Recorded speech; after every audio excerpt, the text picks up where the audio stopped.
Hi friends, welcome to மண்வாசம் channel. இன்றைக்கி பார்த்தீங்கன்னா ஒரு சப்பாத்தி பூரிக்கு நல்ல சூப்பரான ஒரு சைட் டிஷ் தாங்க பார்க்க போகிறோம். அதுவும் பஞ்சாபி ஸ்டைலில் பார்க்க போகிறோம். இப்போ வந்து சீசன் டைமில் இப்போ பச்சை பட்டாணி கிடைக்குதுங்க. அதை நான் வாங்கி உரித்து வச்சுருக்கேன். ஒரு 1/2 கிலோ பச்சை பட்டாணி வாங்கிட்டு அதை தோல் எடுத்துகிட்ட பேர் ஒரு 300 கிராம் கிடச்சிது எனக்கு. அதே மாதிரி நான் ஒரு 300 கிராம் உருளைக்கிழங்கு சேர்க்குறேங்க. 2 தக்காளி வந்து நீங்கள் காய் செய்வதில் நல்லா சீவி எடுத்துக்கோங்க. அப்படி இல்லைன்னா மிக்சியில் போட்டு கூட நீங்கள் அரைச்சி ஒரு சட்னி மாதிரி எடுத்துன்னு வந்துடுங்க. அவ்வளோதாங்க. இப்போ நம்ம செய்ய ஆரம்பிச்சிடலாங்க. இப்போ கேஸ் ஆன் பண்ணிவிட்டு கடாய் வச்சுக்குங்க. எண்ணெய் ஒரு 50 கிராம் எண்ணெய் விட்டுக்குங்க. எண்ணெய் நல்லா காஞ்சதும் 1 டீஸ்பூன் அளவுக்கு ஜீரகம் போட்டுக்குங்க. ஒரு மீடியம் சைஸ் வெங்காயத்தை வந்து நீல வாக்கில் கட் பண்ணி வச்சுருக்காங்க. அதே இதில் சேர்த்துக்கலாம். சேர்த்து நல்லா வதக்கி விடுங்க. வெங்காயம் வதங்கிறதுக்குள்ள நம்ம தக்காளியை வந்து சீவி எடுத்துக்கலாங்க.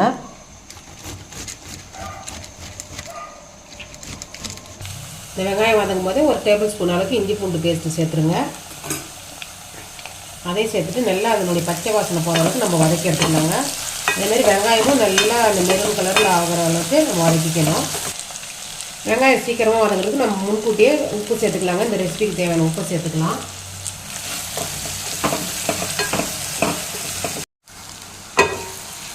நல்லா இந்த அளவுக்கு வெங்காயம் வதங்கணுங்க. வதங்கிறது இப்போ நம்ம வச்சு இந்த சீவி வச்சுருக்கிற தக்காளி சேர்த்துக்கலாங்க. அதையும் சேர்த்து நல்லா ஒன்று சேர வதக்கி விடுங்க. உங்களுக்கு தக்காளி வந்து இது மாதிரி சீவி போடும்போது கிரேவி வந்துட்டு கொஞ்சம் நல்லா உங்களுக்கு திக்காக கிடைக்கும். அதுக்கு தான். அப்படி இல்லைன்னா நீங்கள் அப்படியே கூட கட் பண்ணி சேர்க்கலாம்.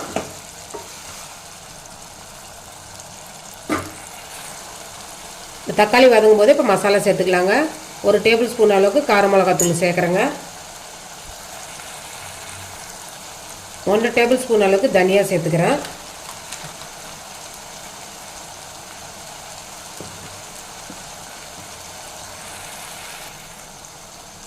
ஒரு டீஸ்பூன் மஞ்சத்தூள், 1/2 டீஸ்பூன் ஜீரகத்தூள் சேர்த்துக்கலாங்க. அவ்வளோதான். அந்த மசாலாவும் அந்த தக்காளி கூடயே அந்த பச்சை வாசனை போகிற அளவுக்கு நம்ம வதக்கிக்கலாம்.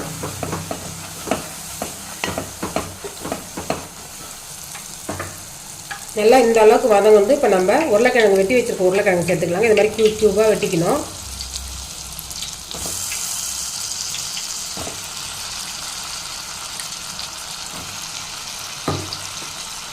அதையும் சேர்த்துட்டு நல்லா வதக்கி விடுங்க. பட்டாணி வந்து நல்லா உருளைக்கிழங்கு வெந்ததுக்கப்புறம் நம்ம பட்டாணி சேர்த்துக்கலாங்க.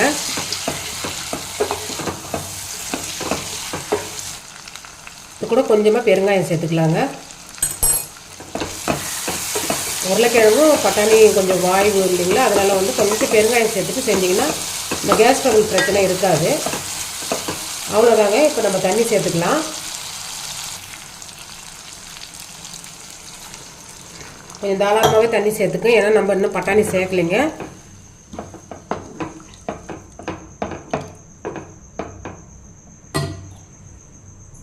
நல்லா இந்த அளவுக்கு நம்ம சேர்த்துட்டு இந்த உருளைக்கிழங்கு வந்து நல்லா ஒரு 3/4 பாகம் வேகிற அளவுக்கு நம்ம வேக விடணும். உப்பு காரெல்லாம் பார்த்துக்குங்க. அவ்வளோதாங்க. ஒரு மூடி போட்டு அந்த உருளைக்கிழங்கு வேகிற வரைக்கும் ஒரு 10 நிமிஷம் வேகட்டுங்க. நல்லா கொதி வருதுங்க. நல்லா 1/2 வேக்காடு நான் சொன்ன மாதிரி உருளைக்கிழங்கு வெந்திருக்குது. இந்த டைமில் நம்ம பட்டாணி சேர்த்துக்கலாங்க.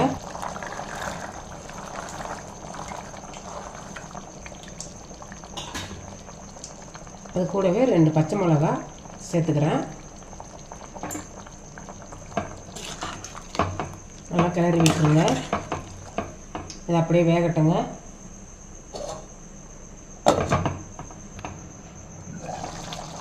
கொதிச்சு நிற்கும்போதே நம்ம மல்லித்தழை சேர்த்துக்கலாங்க. அதையும் சேர்த்துட்டு நல்லா கலந்து விட்டுட்டு வேக விடுங்க.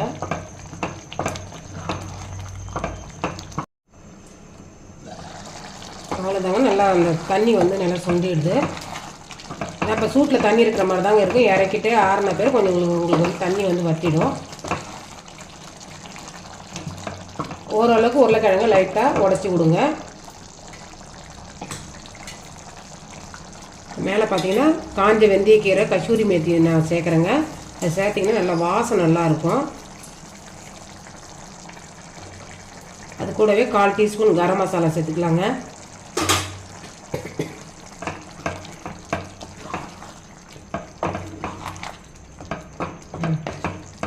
இப்போ பார்த்தீங்கன்னா நாங்கள் பூரிக்கு தாங்க இந்த மசாலா ரெடி பண்ணுறோம். இந்த பச்சை பட்டாணி உருளைக்கிழங்கும் நீங்கள் சப்பாத்திக்கு கூட வச்சு சாப்பிட்லாம்.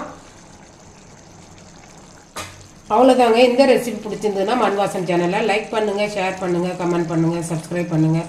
பக்கத்தில் இருக்கிற பெல் ஐக்கானை கிளிக் பண்ணுங்கள். தேங்க்யூ.